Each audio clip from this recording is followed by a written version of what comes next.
Hello, welcome to SSA Athletics. Make sure you subscribe and check out all our socials. Normally we talk about training athletes as well as the events. However, in this video, we're going to be talking about you, the coach. A major part of athletics, but often forgotten. Recently we've been making videos on the Russian horse jump, the Japanese relay technique, and to a lesser extent, Roger Bannister's 4-minute miles. And what they did differently, or at least what they did, what was best for them. And sometimes in athletics, it's not about what everyone else is doing, it's about what you can learn from each other. Learn from yourself or do what's best for yourself. And this comes from a set desire or demand to learn and improve one's performance. In the case of the Japanese relay team, what they were doing is they realised that their sprinters, quite frankly, are not good enough at this moment in time. So therefore, they devised a new form of relay changeover that basically meant they were taking risks, but they needed to take risks in order to be able to compete with the big boys of athletics. Roger Bannister's coach was looking at ways he could get his athlete to perform. They realised that running miles wasn't necessarily good enough for Roger Bannister, especially as he worked at a hospital and only really would have about 30 minutes of actual intense exercise if we do not include warm-up and cool-down. In those days, they didn't really understand the ideas of warm-up and cool-down that much. And in the words of Roger Bannister himself, yes, but very hard. I mean, after all, the race is only 4 minutes. So what good running 10 miles is it?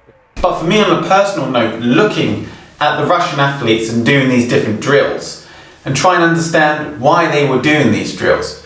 You see, the old adage of the Napoleonic quote of "you're allowed to learn from thy enemy," although really I like to see these people as competitors and try not just look at what they're doing, understand what they're doing, learn from it. And from this, I was able to look at them and utilise these particular parts into my own training. You see, being a coach, whether at a trained level, maybe you're a former athlete, or maybe you're a mum and dad being an armchair coach for their child while they can't get to the track. There is a learning process, and during that learning process you observe people, maybe online, on YouTube or in person, and try and place that into your training of your child or your athlete. But one question we have to learn as coaches is, how do we learn best in order to help improve that athlete?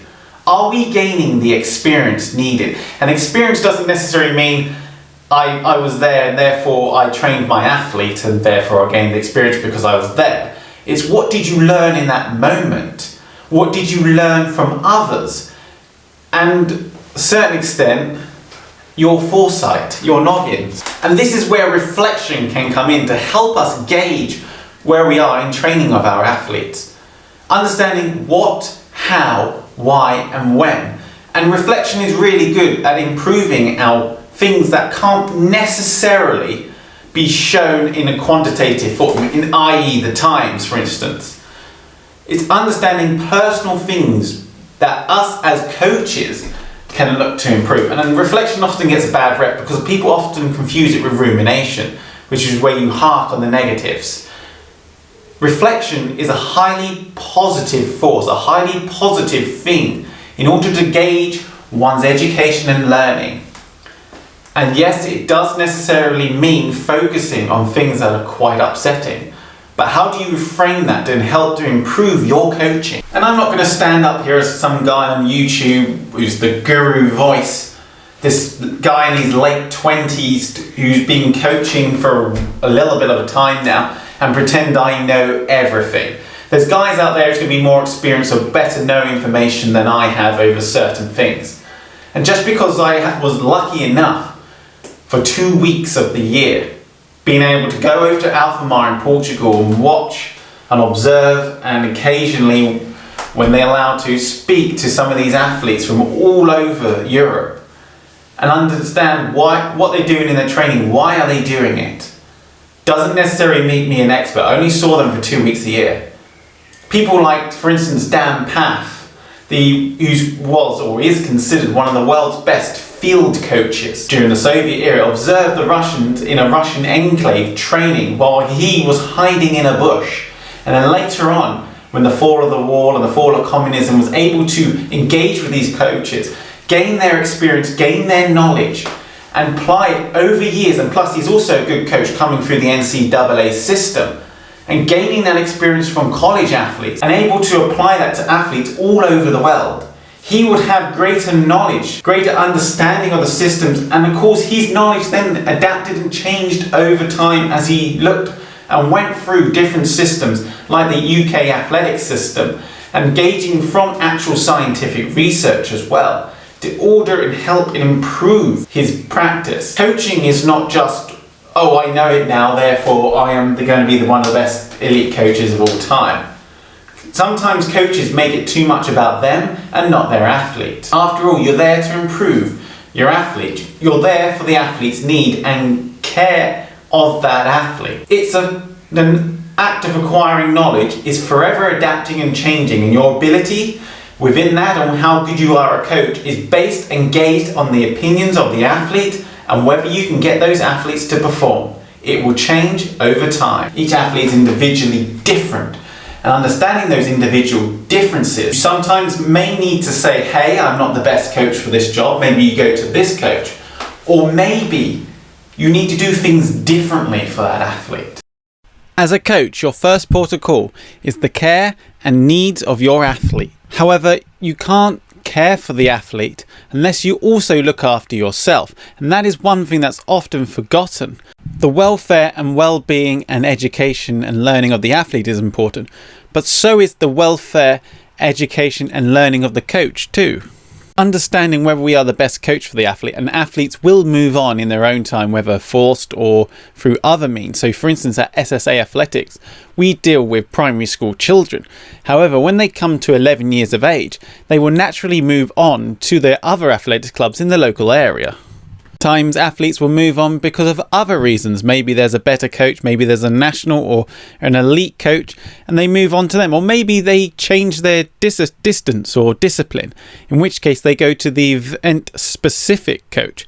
But you do not get hung over it. You just simply learn from the situation and learn from spending time with that athlete in how to coach athletes and how to coach different athletes and different athletes better. And sometimes athletes leave because they retire from the sport itself. We are open to learn from everybody and anyone, providing as we believe it can help us improve. No two training sessions will be the same, no two athletes training programs will be the same, and no two athletes are the same either. Though there may be similarities in the way they train at different times of the year. Take for instance the 400 and 800 meter runners. They do very similar training around about September to about October, November time before they get on to something a little bit more event specific. And what is important to know when it comes to ideas, which basically understanding how we do training and why we do the training and how we plan our training for our athletes. Ideas, and even tactics, ideas rarely form in a vacuum. This is what we call remix theory, which helps us to understand what influences other people's ideas and why sometimes you can have two people come up with two very similar ideas at the same time. For instance, the patterning of the telephone, which happened both within an hour of each other on the east and west coast of America, without any knowing that each inventor was inventing a telephone. But likewise, we are influenced by other people's ideas. Our own ideas are rarely come out of the woodwork, out of the enigma on their own. You can be influenced, you can copy, you can improve upon other people's ideas. Sometimes the best ideas are the ideas already out there, just need simplifying or made better. Or sometimes redoing. And in the modern world, with the invention of the internet and how easily accessible books are from libraries, training books are to buy online or in shops, there is no excuse not looking to improve oneself and one's training and at least understanding the sports science behind those principles or the practicality of those principles in a training program. And therefore we have this openness atmosphere to learn, engage and work with others. Sometimes it's better that you don't necessarily disclose everything you are doing unless you know it will help to improve your athlete in the long run for having these other people knowing what you are doing. It is naive to think in the world of athletics, in the world of elite track and field athletics, that suddenly everyone's just going to surrender up and say, hey, look at us, look at what we are doing. Especially when you spend lots of money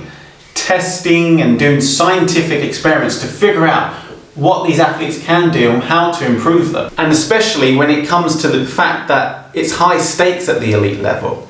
It's Olympic medal or no Olympic medal. Utilising a personal example, when my coach Matt Elias decided that, or was in theory going to drop me from the group, and I really wanted to train with his group and trying to ask what training programs have, he wouldn't let me have them because now I am a competitor to his athlete. I am the opposition to his athletes and he will focus on his athletes first. One thing I should say is that he was right to drop me because I didn't perform, I didn't meet the standards, and therefore he has to focus his interests and focus his efforts onto other athletes who will perform and will reach their potential. Now as a coach, I'm not saying that you should do that because we should get coaches at all levels and all abilities.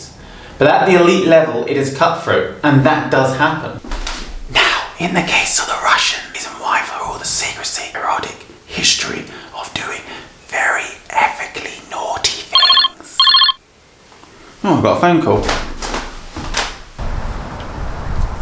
I know this is not the FSB or MI6, and I certainly know your name's not James Bond. So go away and don't ring this number again. But with the world being so open, you don't necessarily need to fly out to Portugal or hide in a bush. Quite privileged in that I was able to go warm weather training and observe other athletes from Bonn University or from, let's say, from the Ukraine, for instance, and watch how they do things and try and understand culturally why they do things differently, or why does that group culture does things differently to our group, or our training group, or even the same training group, and how can I utilize this to help improve my own training? And when it comes to not only athletics, but to coaching of athletics, different cultures have different ways of doing things that you can potentially adopt, steal, or whatever. For instance, in the NCAA, athletes who go through that system, and let's say they might not be necessarily the best, often then go into coaching, and coaching from a very young age. Over in Europe, we generally don't tend to do that. We generally go and have fun, have athletics, and then you might think when you're in a 40 or 50, maybe you think, I can't really run anymore, so I might as well become a coach. Or your kids are doing athletics, and you think, I'll do some coaching so I can help my kids. But understanding culturally the difference, we can help to gain and garner that knowledge, so that we can improve our own coaching. I was going to try and make this a 1 minute video, but I seem to just ramble on longer than that, just with information. But the moral of this story is learn from other people, learn from yourself, and improve the coaching you're doing. And if you can't do that, find ways of doing it. More importantly, you can learn from anyone, even as a coach. I'm Adam McCarthy of SSA Athletics. I hope you enjoyed this video, and I will hope to see you in the next one. Bye.